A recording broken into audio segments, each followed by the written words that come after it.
A little about me. My name is Bharti Madaboosi. I am a senior developer here in Tulsa, Oklahoma, and I have masters in computer science.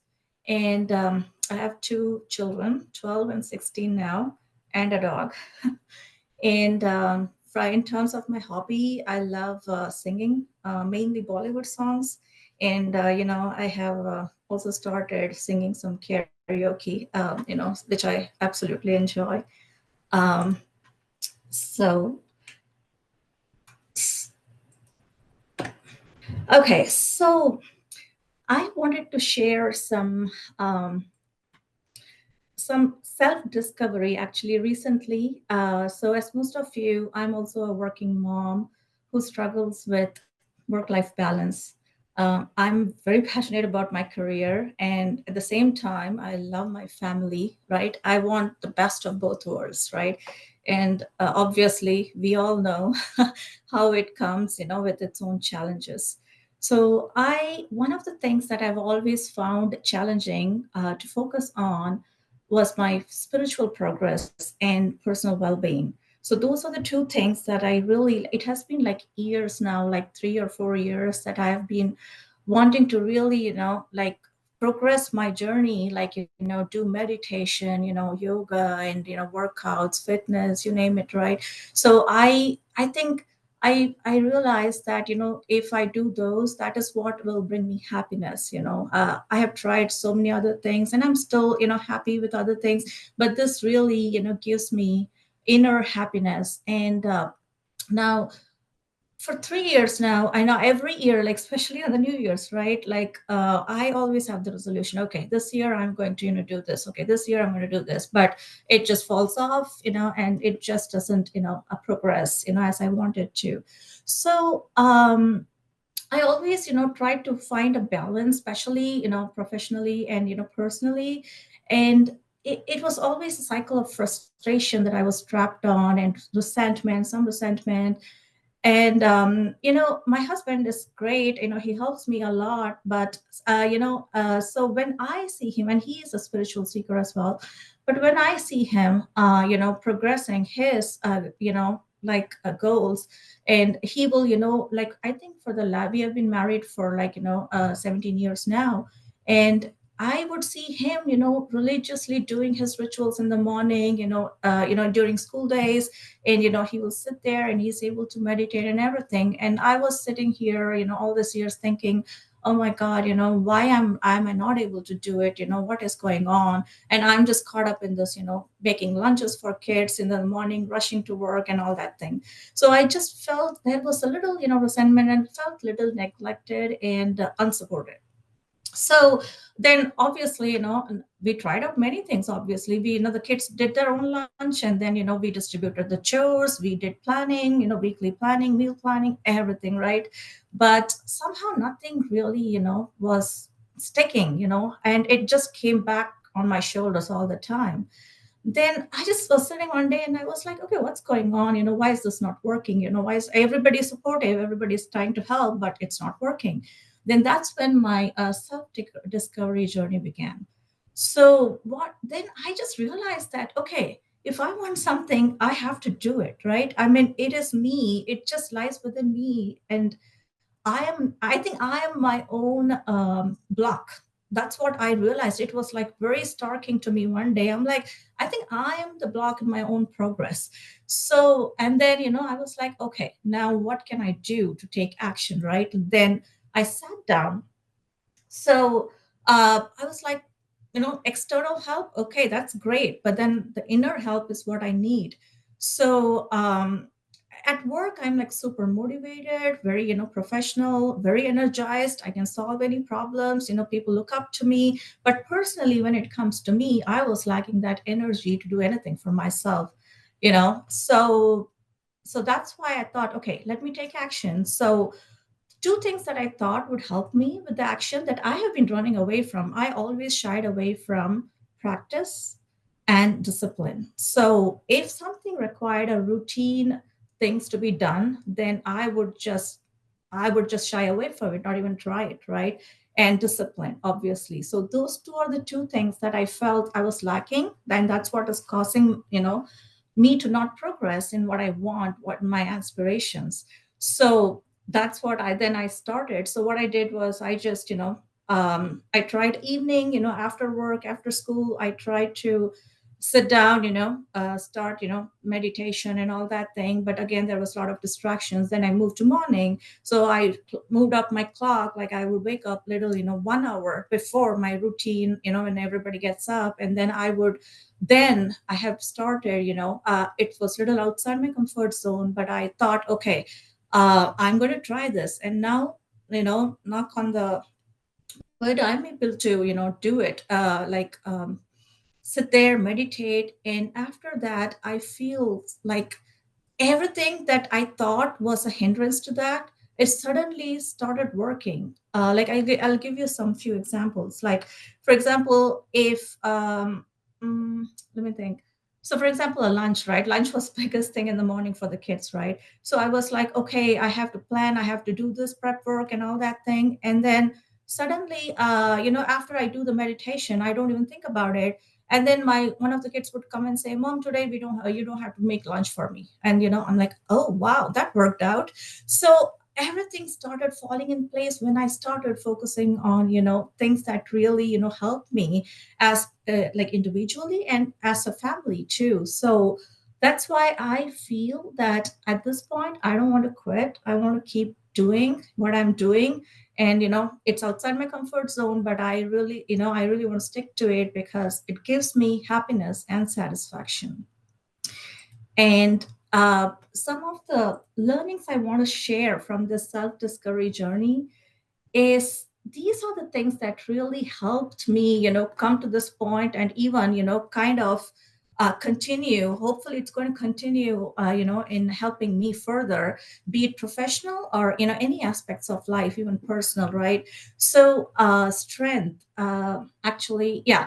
So I read a lot of these podcasts from inspirational leaders, spiritual leaders mainly.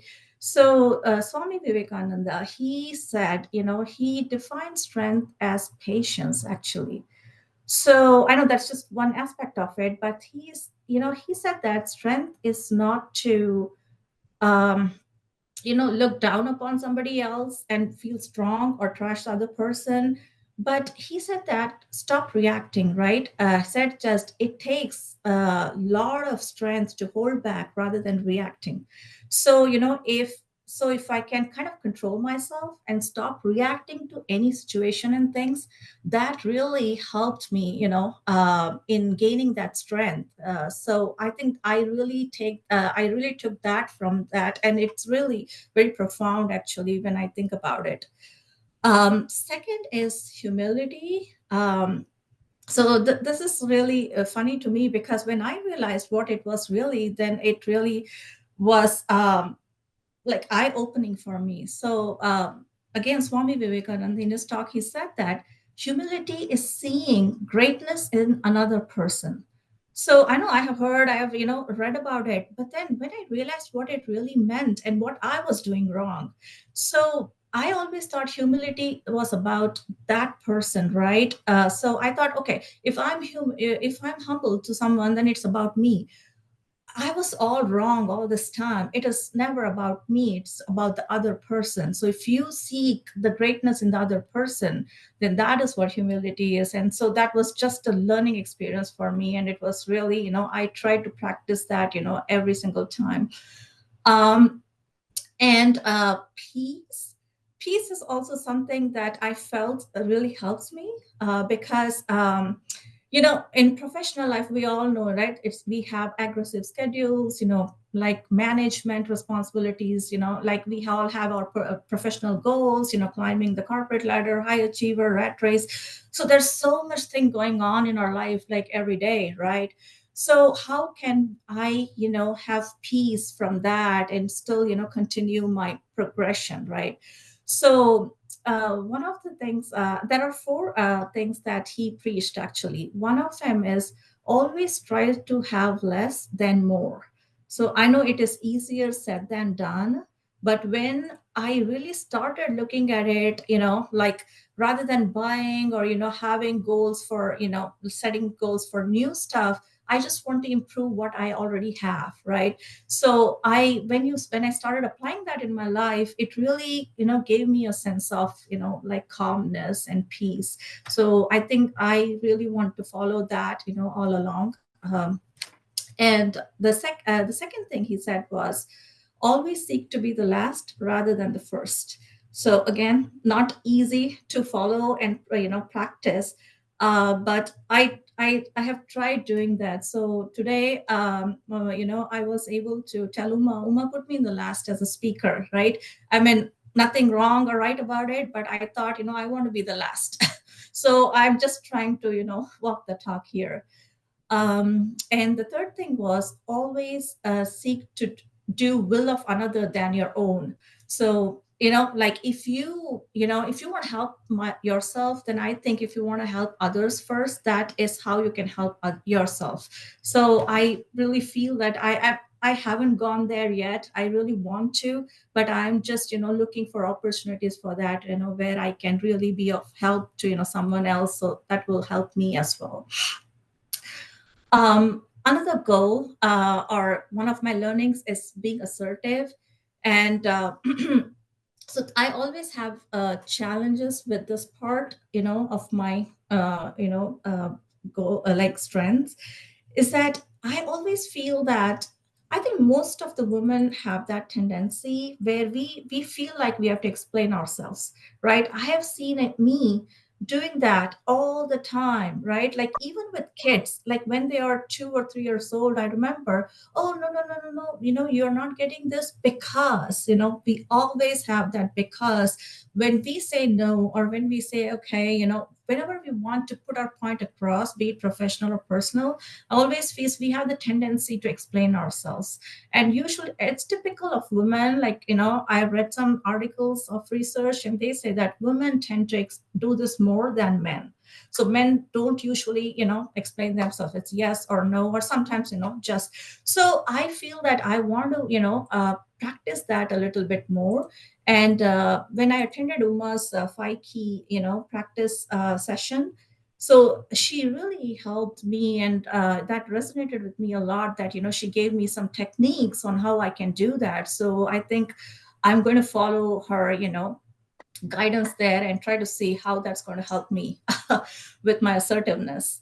And the last but not the least, I want to say that learning, right? That I think that I have found that learning is my purpose. I really constantly want to learn from each one of us and the things around us, be it nature, be it, anybody. So I'll give you a quick story on my dog, Chai. So she is very yeah, she's very like bubbly, exciting, and she loves to be with us all the time. But then during winter time, when it is really cold, what happens is that we usually feed her outside. We have a sunroom and we feed her outside. So it's so cold, it's really cold, and she doesn't like to go out in cold. She wants to come back immediately.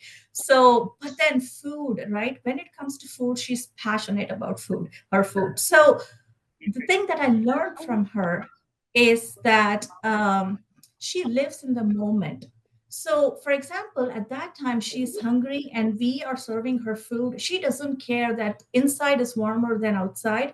So we open the door, the cold wind is, the breeze is coming in, but still, she just, her focus is just on food. And then she goes out, participates, and then she eats her food, and then she's ready to come in. So living in the moment is what I learned from her. So I think I really want to, so even from kids, I always thought that we as adults always are teaching our kids, but I think it's the opposite. I have started to learn from my kids also, because I think there is that is, like you can typically learn from anyone and everyone. So I think that is all I had to share today. And thank you for this opportunity, Uma. And I really hope, 100%. I really learned a lot today, all the inspiring stories. So I'm really grateful for that.